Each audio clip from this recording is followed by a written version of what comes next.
वृंदावन विहारी लाल की जय। राधा रानी की जय जय। श्री गुरुदेव भगवान की जय। श्री राधे राधे। भक्ति प्रश्नोत्तरी कार्यक्रम प्रारंभ किया जा रहा है। आइए भक्ति संबंधित प्रश्नों को हम श्रवण करें। श्री राधे राधे गुरु जी, आपके श्री चरणों में कोटि कोटि दंड प्रणाम। नारायण दास जी हैं ऋषिकेश से। इनका प्रश्न है, महाराज जी मैंने 2019 में रामानंद संप्रदाय से दीक्षा ली थी।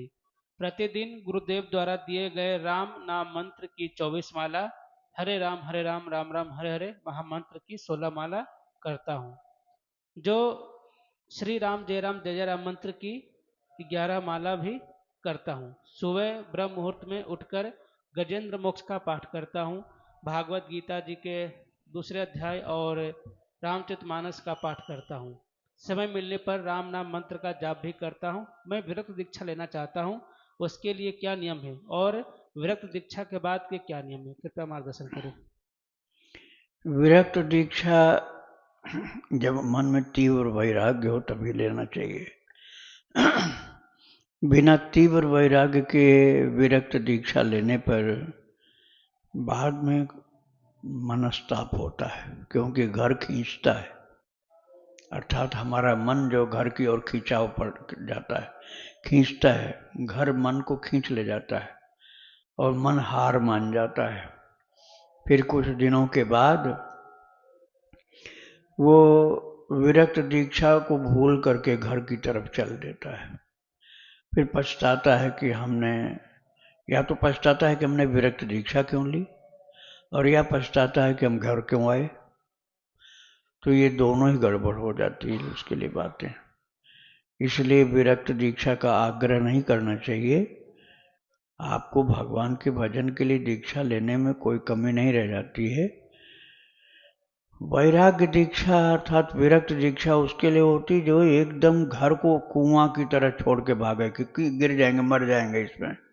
जैसे सांप बिच्छू को छोड़ के भागता आदमी, ऐसे घर छोड़ के जो भागे, एकदम कड़ा वैराग्य हो घर की ओर से, तभी दीक्षा लेना। अब आप खैर खबर लेने, वहाँ से मिलने जुलने, ये सब करोगे ना, तो फिर आपको पछतावा हो जाएगा। इसलिए ऐसे जल्दीबाजी नहीं करनी चाहिए। राधे राधे। भव्या जी हैं हरिद्वार से। इनका प्रश्न है, दुर्गा सप्तशती का संपुटित पाठ कैसे किया जाता है, उसमें संपुट कैसे लगाया जाता है, कृपया करके मार्गदर्शन करें। श्री राधे राधे। सबसे बढ़िया है कि बिना संपुट का पाठ करो। संपुट में कामना रहती है कि हमारी इस कामना को पूर्ण करिए, इसीलिए उस कामना वाले श्लोक को, मंत्र को या चौपाई को या दोहे को बोलते हैं बार बार। तो फिर निष्काम पाठ नहीं रह जाता वो। भगवान को आप बंधन में डालते हो, वो भी प्रेम का बंधन नहीं, कामना के बंधन में, कि हमारी कामना पूरी करो, नहीं तो हम तुमको भगवान देवी देवता कुछ नहीं मानेंगे। तो इससे अच्छा है कि निष्काम पाठ करो, बिना संपुट के करो। बिना संपुट के पाठ करो, वो फिर प्रभु को अर्पण कर दो और फिर उनसे कह दो कि हमें इसका कुछ चाहिए नहीं महाराज। पाठ की उच्च अवस्था तो यही होती है। आप सब पाठ करो बिना संपुट के और सब प्रभु को अर्पण करके कह दो हमें नहीं चाहिए इसका फल, हमें इसका फल नहीं चाहिए। ये भी नहीं कि आपको जो पसंद आए वो दे देना। आपको जो पसंद आए वो दे देना कि मतलब अंदर कामना है, और कह दो हमें नहीं चाहिए बिल्कुल, हम तो आपकी सेवा में लगे हैं, तो आपके सेवक होने के कारण आपका पाठ कर रहे हैं और हमें इसका कोई प्रतिफल नहीं चाहिए। तब फल का बहुत ऊंचा महत्व होता है। श्री राधे राधे। दिल्ली से गुरु जी, इनका प्रश्न है, गुरुदेव हम अभी 3-4 दिनों के लिए वृंदावन आने के लिए सोचे हैं, तो सोचा है कि ठाकुर जी श्री राम जी को मंदिर में पुजारी जी को देकर आऊंगी सेवा के लिए, क्योंकि इस घर में ऐसा नियमित सेवा करने वाला कोई नहीं है। और मेरे घर के मंदिर में हनुमान जी, गणेश जी की लक्ष्मी जी मेरे पास है, तो क्या इन सभी देवी देवों को भी पुजारी जी को सौंप करके आऊं, या केवल श्री राम जी को ही सौंपने से समस्त विग्रहों की सेवा निवारण कार्य हो जाएगा? कृपया मार्गदर्शन करें। नहीं भाई, मंदिर में देना है तो या तो सब दे सको तो बढ़िया है, और नहीं तो एक सेवक अपने घर में ही रख लो, विश्वसनीय सेवक, भक्त, परिवारीजन या रिश्तेदार या गुरु भाई कोई हो तो अपने घर में उनको इज्जत के साथ रखो, और उनके लिए सुविधा खान पान की कुछ दक्षिणा भी वो लें तो जरूर दो, क्योंकि वो आपके ठाकुर जी की, आपके भगवान की सेवा करेंगे तो उनको दक्षिणा मिलनी चाहिए।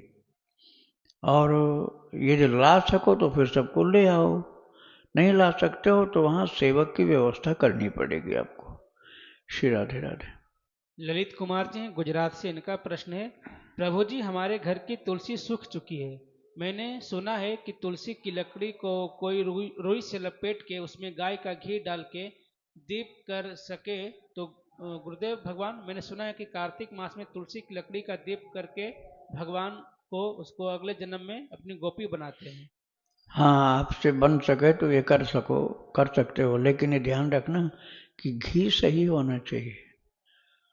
नकली जो घी होते हैं बहुत खराब चीजें उनमें होती हैं, एनिमल फैट होती, चर्बी, घी में चर्बी रहती है खूब। अच्छे अच्छे उसके डिब्बे की पैकिंग बना बना के खूब बेचते हैं, पैसा कमाने के लिए घी के नाम पर जहरीली चीज बेचते हैं। ऐसे घी से बत्ती नहीं बनाना। आपके घर का देसी गाय का घी हो, आपकी गाय का घी हो, देसी गाय का, जर्सी गाय का नहीं, तो आप उसको ले सकते हो प्रयोग में। या कोई ऐसी सच्चाई के साथ बनी हुई जैसे पथमेड़ा का घी हो तो आप ले सकते हैं। तो नहीं तो फिर भाई वो ऐसा गंदा घी नहीं प्रयोग करना चाहिए। उससे अच्छा तो बिना घी के ही भगवान को भक्ति के साथ कीर्तन भजन पाठ सुनाओ। श्री राधे राधे। दतिया से धर्मेंद्र कुमार श्रीवास्तव जी, इनका प्रश्न है, मैंने रामानुज संप्रदाय से अष्टाक्षर मंत्र का दीक्षा लिया हुआ है, लेकिन मुझे 2 अक्षरों का राम नाम मंत्र अच्छा लगता है। काफी समय से जप कर रहा हूँ। गुरुजी, क्या गुरु मंत्र का अपराध तो नहीं बन रहा है? कृपया मार्गदर्शन करें। जो गुरुदेव ने आपको अष्टाक्षर मंत्र दिया है भगवान नारायण का, उस मंत्र को कम से कम 1 माला सुबह जरूर जपो। स्नान के बाद प्रातःकाल 1 माला कम से कम जरूर जपो। गुरुदेव का एक क्षण जरूर ध्यान करो, 1 माला जप करो। उसके बाद शेष समय में राम राम या और भी प्रभु का कोई नाम आप जपना चाहो तो जप सकते हो। श्री राधे राधे।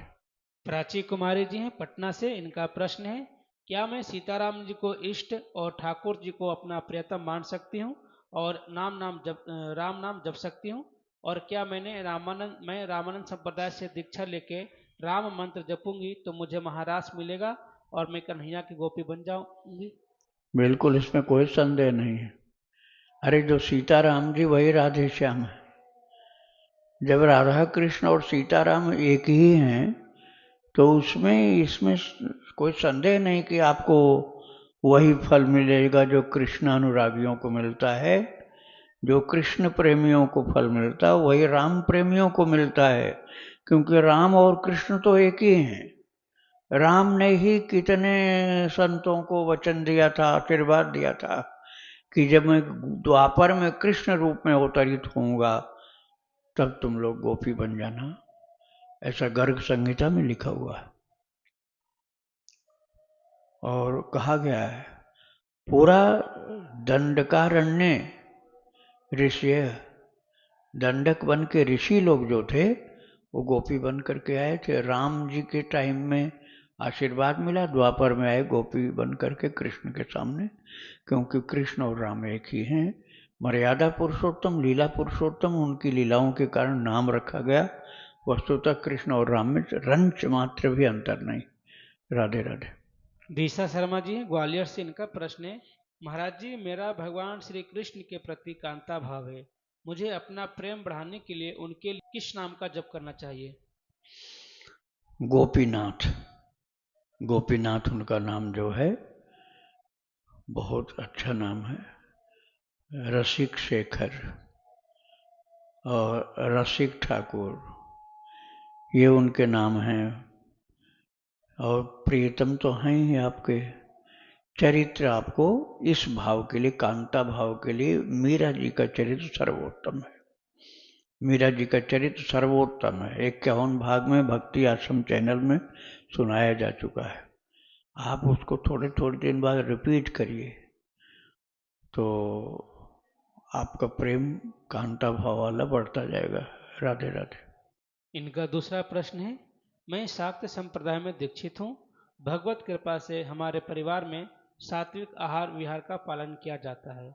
क्या बिना वैष्णव दीक्षा के युगल महामंत्र राधे कृष्ण कृष्ण कृष्ण राधे राधे, राधे श्याम श्याम श्याम राधे का जप कर सकती हूँ? ये ऐसा मंत्र है कि बिना दीक्षा के आप जप सकते हैं। जिन मंत्र में ओम लगा रहता है या नमः या नमो लगा रहता है या कोई बीजाक्षर लगा रहता है, उसको बिना दीक्षा के नहीं जपना चाहिए।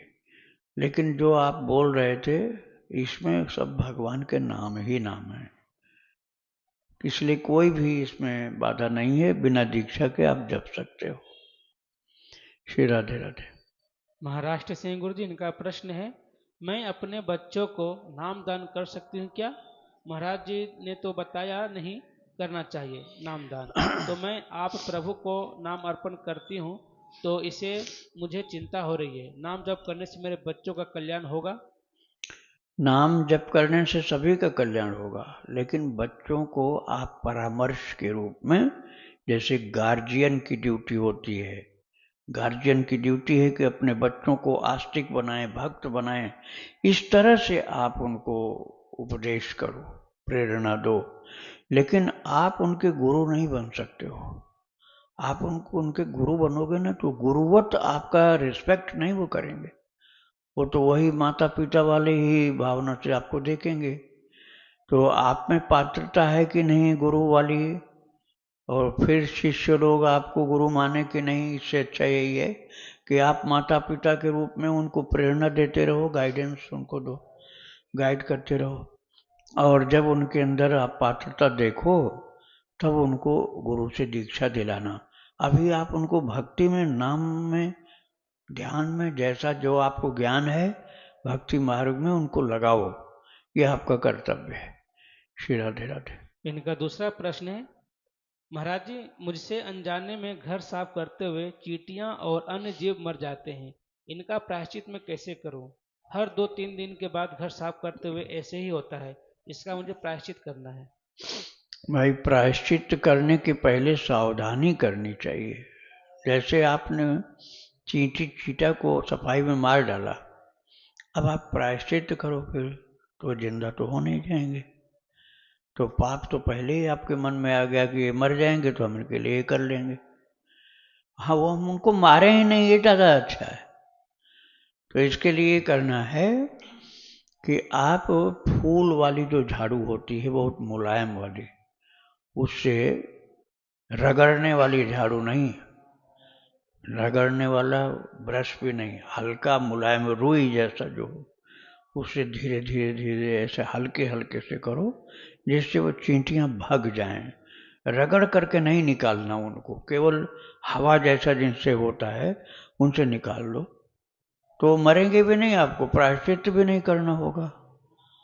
और उसके बाद आप चाहो तो उनको रोकने का कोई पाउडर होता हो तो उसको आप बाद में लगा सकते हो, जिसके उसकी गंध से वो ना आवे, ऐसा कर सकते हो।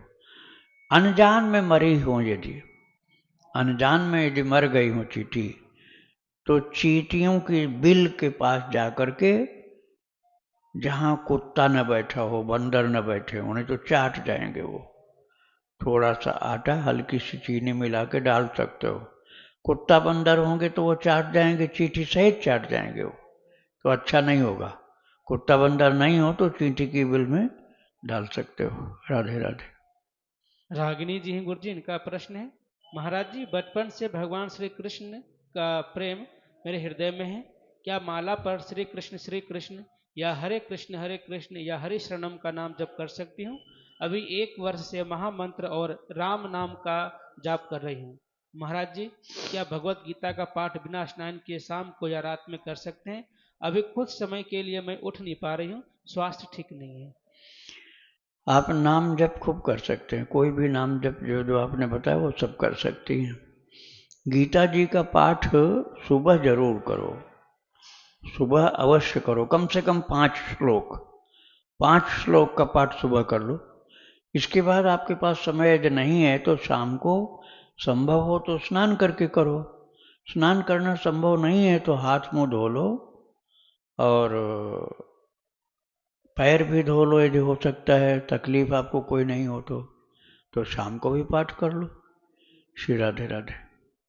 राहुल वशिष्ठ जी हैं जालंधर पंजाब से, इनका प्रश्न है, महाराज जी मैं श्री राम शरणम से दीक्षित हूँ। मेरा प्रश्न है कि जाप और सिमरन में क्या अंतर है? सुमिरन का मतलब होता है याद करना। सुमिरन शब्द स्मरण से बना है। वास्तविक जो शब्द है तत्सम रूप, तद्भव रूप, जो तत्सम अर्थात शुद्ध रूप, वो जो है ना वो सुमिरन नहीं स्मरण है। स्मरण संस्कृत में स्मरण है। तो तस्मात् सर्वेषु कालेषु माम अनुस्मर युद्ध च, स्मरण मतलब स्मरण करो। तो उसी स्मरण शब्द का हिंदी में सुमिरन बन गया और पंजाबियों में हो गया सिमरन, वही शब्द है स्मरण। तो सुमिरन का मतलब मन से है, मन से याद किया जाता है, जीभ से कुछ याद नहीं किया जाता है। जीभ से जप होता है, जीभ से जप होता है, बाहर की इंद्रिय है ये, और मन की इंद्रिय अंदर की है, इसको अंतःकरण कहा जाता है।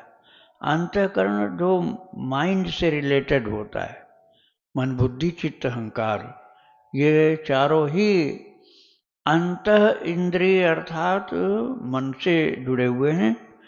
और 5 कर्मेंद्रिय 5 ज्ञानेंद्रिय जो स्थूल हैं बाहर, ये मन से कम जुड़े हैं, ये स्वतंत्र एक्टिविटी करते हैं। जैसे आप किसी को कुछ बोलो बिना मन के तो जीभ से बोल सकते हो, और मन से चाहो तो मन से भी बोल सकते हो। तो नाम जप जीभ से भी बिना मन के भी जप सकते हो नाम जप, लेकिन सुमिरन तो मन के बिना नहीं कर सकते हो। ये अंतर है दोनों में। राधे राधे। केशव दास जी हैं गोनवा बीटा पटना से, इनका प्रश्न है, दास श्री रामानुज संप्रदाय से दीक्षित है व जिस गांव में रहता हूं वहां के अधिकांशतः लोग वैष्णव परंपरा से दीक्षित हैं, परंतु न तो कोई तिलक धारण करता है न किसी प्रकार के नियम का पालन करता है। यह सब देखकर मेरा मन अत्यंत व्यथित होता है। जब मैं उन्हें वैष्णव तिलक आदि धारण करने को कहता हूँ तो मेरा ही मजाक बनाते हैं। गुरुदेव, मुझे क्या करना चाहिए ताकि उन सब का भी कल्याण हो जाए? कृपया करके मार्गदर्शन करें। उनको आप कथा सुनाइए, भगवान के भक्तों की कथा सुनाइए। सुनते सुनते उसमें तिलक की महिमा भी आएगी तो धीरे धीरे असर पड़ेगा। अभी आप उनको कहोगे तो समझते हैं कि हम लोग पहले से ठीक हैं, ये हमें भ्रमित कर रहे हैं। तो तिलक की महिमा, तभी उस तिलक युक्त संतों का चित्र दिखाओ, उनका चरित्र सुनाओ, तो असर उनके ऊपर पड़ेगा। आप अपना तो जारी रखना, उनके चक्कर में अपना मत कम कर देना कि तिलक लगाना छोड़ दो। आप तिलक लगाओ चाहे जितना ही मजाक कोई करे, अपना तिलक धारण करना बंद मत करना। अकेले में कोई आता है तो उसको समझाओ कि ऊर्ध्व पुंड्र जो तिलक है वैष्णव तिलक, इसके द्वारा यमराज के दूत स्पर्श नहीं करते, जिसको लगा रहता है, और भगवान का चरण है। उनको समझाओ तो तिलक धारण करेंगे। देखो इस बात को अच्छी तरह समझ लो, ये तिलक इस प्रकार का लगा है ना माथे पर, एक ऐसे इधर एक ऐसे और बीच में एक, बीच में जो लगा हुआ तिलक इसको श्री बोलते हैं, और इधर उधर जो लगा हुआ है माथे पर इसको भगवान का चरण बोलते हैं। एक चरण ये एक चरण ये, बीच में जानकी माता या राधा रानी है, लक्ष्मी जी हैं, तो दोनों चरणों के बीच में जानकी जी अर्थात श्री जी हैं। तो हम भगवान के भक्त हैं, इसलिए उनके चरण को अपने माथे पर धारण करते हैं। ये इसका रहस्य है। तो तिलक की महिमा जब आप बताओगे तो लोग फिर इस बात को शुरू करेंगे। उनसे पहले कह दो कि भैया आपको बड़ा तिलक लगाने में संकोच शर्म लगती है तो छोटा लगाओ, लेकिन लगाओ जरूर। जब आप ये चरण वाली बात बताओगे, इनकी महिमा बताओगे, तो छोटा छोटा लगाने लग जाएंगे। बाद में फिर वो बड़ा भी लगाने चालू कर देंगे। राधे राधे। गोपालगंज से मीना जी हैं, उनका प्रश्न है, नाम दीक्षा और मंत्र दीक्षा अलग अलग सदगुरुओं से ले सकते हैं? ऐसी कोई परिस्थिति हो तब, जैसे किसी संत के द्वारा आपको नाम दीक्षा मिली है, अब बाद में किसी कारण से उपलब्ध नहीं हुए, शरीर नहीं रहा या और कोई बात हो गई जो उपलब्ध नहीं हुए, तो मंत्र दीक्षा आप दूसरे से ले सकते हैं। और यदि वो उपलब्ध हों और उनके अंदर भक्ति है, भगवान के भक्त हैं, तो उन्हीं से फिर मंत्र दीक्षा भी लेनी चाहिए। अपनी ओर से अवगुण नहीं खोजना चाहिए, गुरु का संत का अवगुण नहीं खोजना चाहिए, नहीं तो हमारा दूषित मन ही अवगुण की सृष्टि करता है। उनके अंदर अवगुण नहीं है, लेकिन हमारा बिगड़ा मन वहाँ अवगुण की कल्पना कर लेता है, अवगुण की कल्पना कर लेता है। जैसे हम आपको बता दें एक उदाहरण से, एक पिताजी की लड़की उनको ले जाती थी वैद्य के यहाँ दवाई के लिए। अब वो रास्ते में वैद्य ने कहा था एक बार घर पहुंचने के पहले रास्ते में पिला देना, बहुत ज्यादा हालत खराब है इनकी। लाल रंग की खांसी की दवाई थी। अब वो चल नहीं पा रहे थे तो रास्ते में लिटा करके उनको पिला रही थी खांसी की दवाई लाल लाल। तो एक अनजान आदमी उस रास्ते जा रहा था, उसने बहुत गाली बका। उसने कहा कि तुम दोनों को यही जगह मिली शराब पीने की, पिलाने की। उसने समझा कि ये नशेबाज हैं, गंदे स्वभाव के लोग हैं, तो ये शराब पिला रही है। तो उस आदमी ने धीरे से बैठाया पास में, बताया कि मेरी पुत्री है, मुझे वैद्य के यहाँ से लेके आ रही, दवाई रास्ते में पीना जरूरी थी, ये दवाई है आप देख लो, शराब नहीं है। फिर उसने माफी मांगा कि हमारी दृष्टि में हमारे मन में गड़बड़ी है। ऐसे कई बार मन में गड़बड़ी होती है अपने, और दूसरे के अंदर दोष की कल्पना कर लेते हैं। तो ये अवगुण त्याग देना चाहिए, तब आपकी गुरु के प्रति श्रद्धा होगी। नहीं तो आप दीक्षा लेने के बाद भी अपराध के भागी बनोगे। श्री राधे राधे। में साष्टांग दंडवत प्रणाम। मेरा प्रश्न है कि महाराज जी, दीक्षा मंत्र जपने के लिए एक माला हम जैसे घर में रखते हैं, तो जब हम घर से बाहर जाते हैं आउट ऑफ स्टेशन किसी दूसरे शहर में, तो क्या हमें दूसरी माला रखनी चाहिए या वही माला को हम लेके जाएंगे? नहीं, घर में तो आप 108 मन के वाली माला से करिए। और यदि आपको बाहर जाने में इतना मौका नहीं मिलता है, कहीं भी जब करना है, तो छोटी माला जो 27 मन के की होती है उसको सुमिरनी बोलते हैं, वो रखिए, उससे करिए। या काउंटर जो होता है उंगली में पहने रहते हैं, वृंदावन में देखा होगा आपने, तो वो रखिए आप। तो रास्ता चलते या कहीं और कहीं गए हैं वहाँ वही काम ज़्यादा करेगा। बड़ी माला घर में रखिए, वहाँ करिए। श्री राधे राधे। महाराज जी, जो गौ माता हैं, जो नंदी जी हैं, क्या वो भी 84 लाख योनियों के ही अंतर्गत आते हैं कि नहीं आते हैं? हाँ, 30 लक्षम पशुणाम च, 30 लाख पशुओं की जाति है। वो पशु होने पर भी पूज्य हैं। देखो पौधे होते हैं ना, सब वो वृक्ष की जाति में आते हैं। छोटे पौधे में तुलसी आती है, बड़े पौधे में पीपल भी आता है। तो अब पीपल पूज्य है, सब पेड़ तो नहीं पूजे जाते हैं, पीपल पूज्य होता है। इसी तरह से सब छोटे पौधों में तुलसी की पूजा होती है। अब गायों में भी पशु तो हैं, लेकिन वो सर्वदेवमयी हैं, क्योंकि उनको भगवान के आशीर्वाद से सब देवी देवताओं का निवास मिला, स्वयं भगवान ने पूजा की उनकी। अब आप देखो, मनुष्य सब मनुष्य हैं कि नहीं? एक मनुष्य को ये कहा जाता है कि गोली मार दो तो इतना इनाम मिलेगा, और एक को ये कहा जाता है कि भैया कैसे भी चरण रज इनकी मिल जाए तो हमको भी देना। हम मनुष्य ही तो वो भी, लेकिन एक पूज्य हो गए और एक को मारने में ही इनाम मिल रहा है। तो ऐसे ही हिंसक पशु जो होते हैं बहुत खतरनाक, उनको सरकार भी मरवा देती है कि भैया बहुत लोगों को मार दिया, ये तो नरभक्षी सिंह हो गया, गांव में आता है और सोते हुए लोगों को मार जाता है। पहले तो सोचते हैं मारना ना पड़े, इसको चिड़ियाघर में बंद करें, लेकिन जब नहीं ऐसा हो पाता है तो मारना पड़ता है। और ये यदि गाय की सेवा पूजा करनी, उसकी जगह कोई उल्टा यदि करने लग गया तो भगवान के द्वारा दंड नहीं हो जाता है। जैसे गऊ की हत्या कोई करने लग गया, तो पूजा करनी है गाय की, अब उन्हीं की कोई हत्या करने लग गया तो फिर क्या होगा? सरकार दंड भले ना दे पाए, लेकिन भगवान के यहाँ तो दंड मिलेगा। इसलिए पूज्य पुण्य पशु कहा जाता है, पुण्य पशु, पवित्र पशु। जैसे बैल है ना, वो पुण्य पशु है।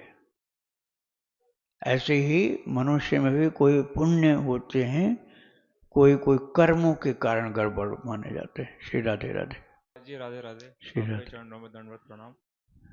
महाराज जी, विधेय अवस्था और जीवन मुक्त अवस्था में क्या अंतर है? हाँ, दो। जीवन मुक्त अवस्था होती है पिछले जन्म की बहुत ऊंची साधना से।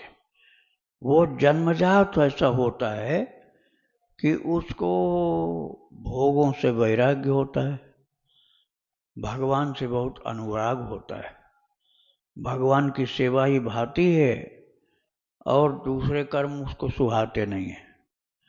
स्वभावतः ही भगवान में एकदम निमग्न रहता है, वो जीवन मुक्त अवस्था है। और विधेय अवस्था वो होती है कि जिसको देहाध्यास समाप्त हो जाए। जैसे मैं हूँ कौन? आत्मा, यह ब्रह्म, उसमें स्थिति हो गई और मैं शरीर नहीं हूँ, इसको विवेकपूर्ण ढंग से समझ गया। तो उसको ये जब बोध हो गया कि ये शरीर, इदम शरीरम, ये शरीर मतलब अपने से अलग, और ये शरीर और ये मैं, अर्थात अहम ब्रह्मास्मि, मैं ब्रह्म हूँ, मैं आत्मा हूँ। अहम आत्मा गुडाके से सर्वभूता से स्थिता, मैं आत्मा हूँ, इसमें स्थित हो गया। और ये शरीर पंचभूत है, ये केवल बताने के लिए नहीं, उसमें ये पृथकता उसको दिखलाई पड़ने लग गई कि ये शरीर चल रहा है और मैं इसके आश्रित तो इस समय चल रहा हूँ। पहले तो मैं और दूसरी जगह था, आगे और किसी जगह चलना होगा। और ये जो दो पैर का शरीर है, जिसको ऐसा काला गोरा लूला लंगड़ा सीधा अच्छा खराब ऐसा बताते हैं लोग, ये शरीर, इसी को लोग इस जिस जाति का बताते हैं। लेकिन आत्मा की कोई जाति तो होती नहीं है, शरीर की जाति होती है। तो शरीर का पृथक अनुभव होने लग जाए, केवल बताना नहीं, शरीर का पृथक अनुभव होने लग जाए, तब उसको विदेह की अवस्था कहा जाता है। श्री राधे राधे। द्वादश अक्षर मंत्र की गुरु परंपरा क्या है? क्या ये किसी संप्रदाय में दिया जाता है? श्री राधे राधे। देखो, द्वादश अक्षर मंत्र पुनि जपहि सहित अनुराग, वासुदेव पद पंकज दंपति मनु अति लागु। रामायण के बालकांड में लिखा है। मन शत्रुपा जब तपस्या कर रहे थे, कहाँ पर? नैमिषारण्य में। तीर्थ वर नैमिष विख्याता, अति पुनीत साधक सिद्धिदाता, पहुँचे जाय धेनुमति तीरा, हर्ष नहाए निर्मल नीरा। वहाँ गोमती नदी है। तो ये मनु शत्रुपा जब इनके यहाँ स्वयं भगवान कपिल रूप में अवतरित हुए, इनकी बेटी के पुत्र बन के, मनुष्य रूपा की जो बेटी थी ना, देवहूति, उसके पुत्र बन करके भगवान प्रकट हुए और उन्होंने अपनी माँ को उपदेश किया। भगवान कपिल ने अपने माँ को उपदेश किया। तो नाती का ज्ञान सुन करके फिर ये लोग जागृत हो गए और इन लोगों का इतना वैराग्य प्रबल हुआ, भवन बसत भा चौथपन दंपत मन अतिलाभ। तो इनका चौथेपन आते आते इनके वैराग्य हो गया और फिर चल पड़े नैमिषारण्य और जा करके इन्होंने तप किया और भगवान सीताराम ने दर्शन दिया। तो वहां पर ये लिखा हुआ है कि सीताराम का दर्शन मिला है, ये लिखा मानस में, सीताराम का दर्शन मिला। और जब तक क्या थे, 12 अक्षर मंत्र पुनि जपई सहित अनुराग। अनुराग के साथ 12 अक्षर मंत्र जपते थे और भगवान सीताराम का, अब उसमें वासुदेव शब्द आता है, 12 अक्षर मंत्र में वासुदेव शब्द आता है, जिसका सामान्यतया अर्थ माना जाता है वसुदेव पुत्र भगवान। वैसे उसका अर्थ और भी होता है। अच्छा, इसी तरह से नारद जी महाराज ने ध्रुव जी को दीक्षा दी थी, तब भी 12 अक्षर मंत्र की दीक्षा दिया था। वो सतयुग में थे और मथुरा के पास है स्थान मधुबन, वहाँ पर तप किया था और प्रहलाद जी को दीक्षा दिया। तो ये किसी एक संप्रदाय का नहीं है, किसी एक संप्रदाय का मंत्र नहीं, सभी संप्रदाय में चलता है। किंतु रामानंदी वैष्णव लोग इसको ज़्यादा अपने साधना में लेते हैं, लेकिन वह सभी संप्रदाय में मान्य है। श्री राधे राधे। वृंदावन बिहारी लाल की जय, राधा रानी की जय, श्री गुरुदेव भगवान की जय। श्री राधे राधे।